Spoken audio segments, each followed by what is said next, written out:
Hi! Hardik Pandya Mumbai కెప్టెన్సీగా మారిపోతున్నాడండి. ముంబైకి ఇప్పటిదాకా చాలా సుదీర్ఘం పాటైతే రోహిత్ శర్మ అయితే కెప్టెన్సీగా చేశాడు. కానీ కెప్టెన్సీ వదిలే ముందైతే ఒక ఉద్వేగభరితమైన మాటలైతే రోహిత్ శర్మ మాట్లాడడం చూసాం.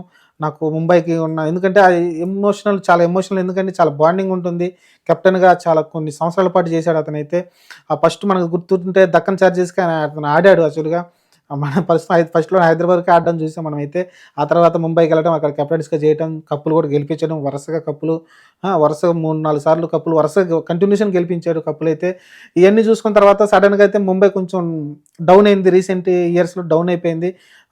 తర్వాత మళ్ళీ హార్దిక్ పాండ్యా లాంటోళ్ళు ఎళ్లి గుజరాత్ టైటాన్స్‌కి ఆడటం, అక్కడి నుంచి మళ్ళీ ఇప్పుడు బ్యాక్‌కొచ్చి ముంబైకిలో జాయిన్ అయినమ్మటే రోహిత్ శర్మని పక్కన పెట్టేసి రో హార్దిక్ పాండ్యా కెప్టెన్సీ ఇవ్వడం. ఎందుకంటే కొత్త యంగ్ బ్లడ్ కావాలి. ఇతనికి ఆల్రెడీ 35 ఇయర్స్ వచ్చేసినాయి. ఇంకా ఏజ్ కూడా అయిపోతుంది కాబట్టి అతనైతే ఈ నిర్ణయం తీసుకున్నట్టు కనిపిస్తుంది ముంబై ఇండియన్స్ మేనేజ్మెంట్ అయితే. హార్దిక్ పాండ్యా ఆల్రెడీ ప్రూవ్డ్ ఎందుకంటే ఒకసారి రన్నరప్‌గా ఉన్నాడు, ఒకసారి విన్నర్‌గా ఉన్నాడు కాబట్టి గుజరాత్ టైటన్స్‌కి అతను కూడా ప్రూవిన్నే.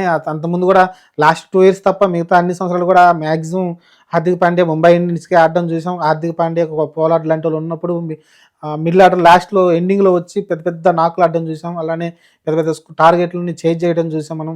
కాబట్టి అదంతా మళ్ళీ బ్యాక్ వచ్చిందనుకోవచ్చు. హార్దిక్ పాండ్యా వెళ్ళిన తర్వాతనే కొంచెం డల్ అయిందనుకోవచ్చు టీము.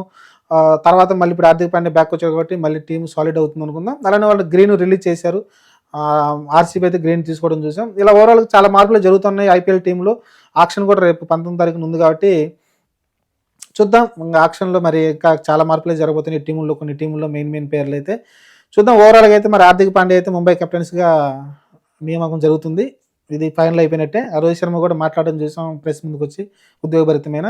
ఎందుకంటే అన్ని సంవత్సరాలు కెప్టెన్సీ చేసి, అన్ని సంవత్సరాలు బాండింగ్‌తో ఉన్న టీమ్‌ని వదిలిపెట్టి అంటే కెప్టెన్సీ వదిలేయడం అంటే టీమ్‌లోనే ఉంటాడు. కెప్టెన్సీ వదిలేయడం అనేది కొంచెం అనిపిస్తది. కానీ ఇంగ అతను ఉద్వేగభరితమైన మాటలైతే విన్నాం మనం.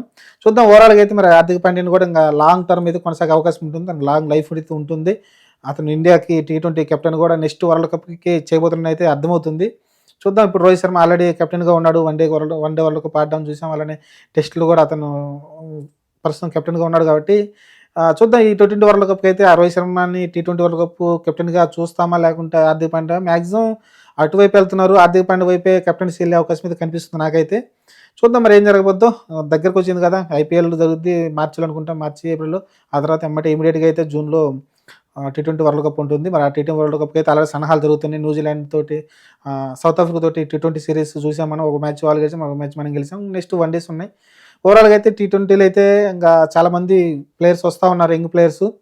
ఓవరాల్‌గా ఇది ముంబై ఇండియన్స్‌కి అయితే రోహిత్ శర్మ కెప్టెన్సీ వదులుకున్నాడు. హార్దిక్ పాండ్యా చేపట్టబోతున్నాడు.